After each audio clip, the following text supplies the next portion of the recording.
Bismillahirrahmanirrahim. Assalamualaikum warahmatullahi wabarakatuh.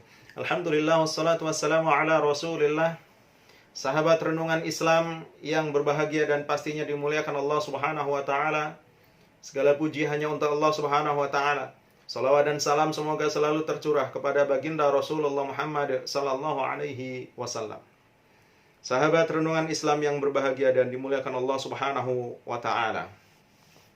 Rasulullah sallallahu alaihi wasallam di dalam sebuah hadis yang diriwayatkan oleh Imam Abu Dawud dari sahabat Abu Hurairah radhiyallahu anhuma berkata Rasulullah sallallahu alaihi wasallam, "Iyyakum wal hasada, fa innal hasada ya'kulul hasanati kama ta'kulun narul hatabah." Iyyakum wal hasada. 1400 tahun yang lalu, lebih dari 1400 tahun yang lalu Rasulullah sallallahu alaihi wasallam sudah mengingatkan kita, iyyakum wal hasada. Jauhilah oleh kalian al-hasad, dengki, hasad. Fa innal hasada, karena sesungguhnya hasad itu ya'kulul hasanat, bisa memakan kebaikan-kebaikan. Kama ta'kulun naru al-hataba, sebagaimana api yang memakan kayu bakar. Sahabat renungan Islam yang berbahagia dan dimuliakan Allah Subhanahu wa taala. Kita tahu bagaimana jika api melalap kayu bakar.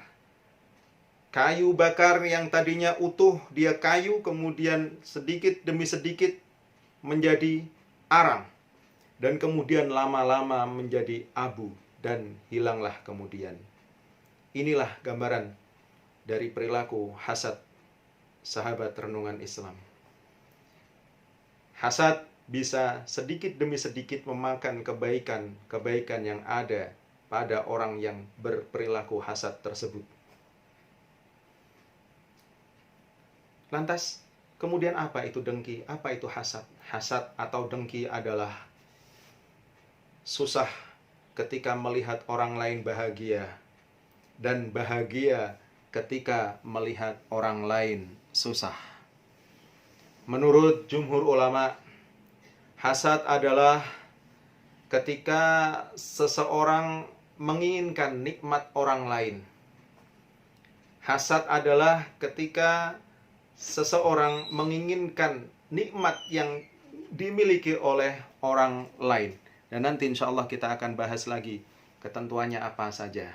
Itu sahabat renungan Islam yang berbahagia dan dimuliakan Allah Subhanahu wa ta'ala. Ibnu Taimiyah mengatakan hasad adalah membenci dan tidak suka keadaan baik yang dimiliki oleh orang lain. Tidak suka melihat orang lain mendapat suatu keadaan yang baik. Ini dikatakan oleh Ibnu Taimiyah. Sahabat renungan Islam, menurut beberapa pendapat, ada hasad yang ternyata dibolehkan oleh Rasulullah sallallahu alaihi wasallam. Tentunya hasad ini berkaitan dengan agama dan akhirat. Dengki yang seperti ini tentunya akan membuat seseorang untuk berusaha, berupaya terus untuk mendekatkan diri kepada Allah Subhanahu wa taala. Dan tentunya ini adalah dalam hal kebaikan. Hal baik bukan bagian dari kompetisi. Tidak ada yang menang maupun tidak ada yang kalah. Dengki dalam urusan akhirat akan membuat manusia mencari keridhaan Allah Subhanahu wa taala, bukan hanya mencari pujian, bukan mencari pujian dari Allah Subhanahu wa taala maupun bukan mencari pujian dari sesama manusia. Intinya adalah hasad dalam hal ini, hasad yang dibolehkan adalah untuk semata-mata mencari ridho dari Allah Subhanahu wa taala. Apa itu sahabat renungan Islam? Hasad yang dibolehkan adalah sebagaimana hadis Rasulullah sallallahu alaihi wasallam yang diriwayatkan oleh Imam Bukhari dan Imam Muslim. Tidak boleh ada hasad, kata Rasulullah, tidak boleh ada hasad kecuali dalam dua perkara. Yang pertama adalah hasad kepada seseorang yang dianugerahi harta oleh Allah Subhanahu wa taala, kemudian dia menginfakkan sebagian hartanya tadi pada siang dan malam hari. Dan yang kedua adalah juga kepada orang yang dianugerahi oleh Allah Subhanahu wa taala Al-Qur'an. lantas dia berdiri, dia berusaha untuk membacanya siang dan malam. Hasad dua inilah yang diperbolehkan oleh Rasulullah Sallallahu Alaihi Wasallam. Intinya yang pertama adalah kita boleh berhasad kepada orang yang suka bersedekah, kepada yang gemar berinfak. Dan yang kedua adalah kita boleh berhasad kepada orang yang rajin membaca Al-Quran siang dan malam. Kembali sahabat renungan Islam kepada jamaah, kembali kepada definisi dengki atau hasad yang dilarang oleh Islam.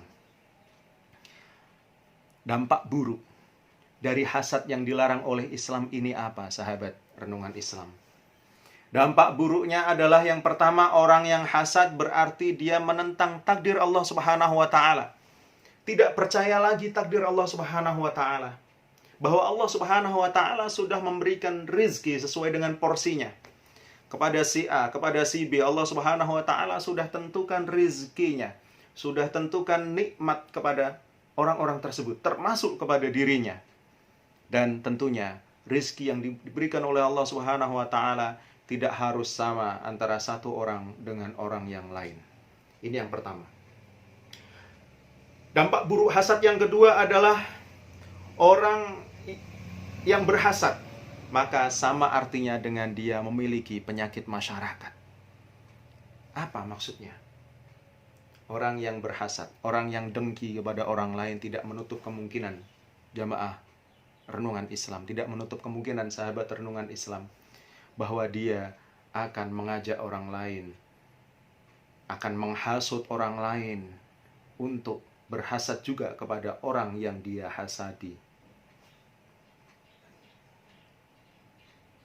Sahabat renungan Islam yang berbahagia dan dimuliakan Allah Subhanahu wa taala, na'udzubillah, jika kita sampai melakukan hasad ini, jika sampai ada dalam diri kita hasad, secuil pun jangan sampai, na'udzubillah, thumma na'udzubillah. Dan kalaupun ada, maka segeralah kita beristighfar kepada Allah Subhanahu wa taala. Sahabat renungan Islam, kemudian dampak buruk berikutnya adalah kebaikan, tentunya kebaikan dari orang yang melakukan hasad itu lama-kelamaan akan hilang, seperti tadi sudah dijelaskan sesuai dengan hadis Rasulullah Sallallahu Alaihi Wasallam, bahwa hasad akan memakan kebaikan sedikit demi sedikit, seperti halnya api yang melalap kayu bakar sedikit demi sedikit hingga akhirnya menjadi abu dan akhirnya terbawa oleh angin hilang. Sahabat renungan Islam, dampak buruk berikutnya adalah orang yang berhasad tentunya dia akan sedih. Sedih ketika melihat tetangganya, ketika melihat orang lain mendapat kenikmatan dari Allah Subhanahu wa taala yang belum dia miliki.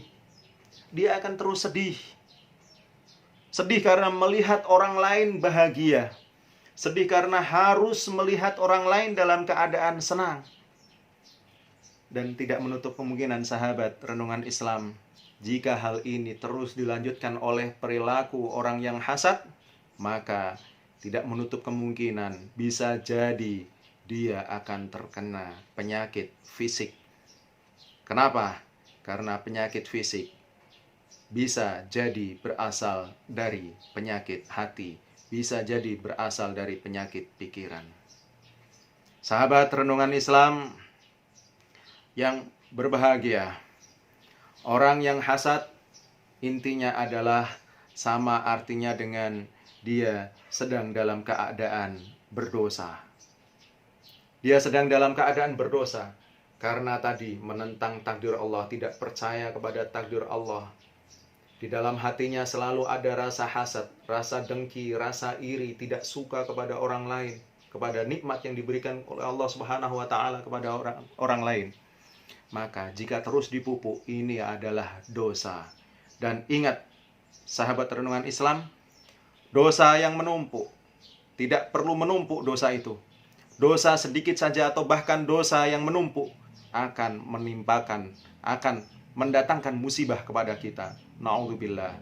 Semoga Allah Subhanahu wa taala menjauhkan kita dari dosa dari dosa apapun. Semoga Allah Subhanahu wa taala juga menjauhkan kita dari musibah-musibah.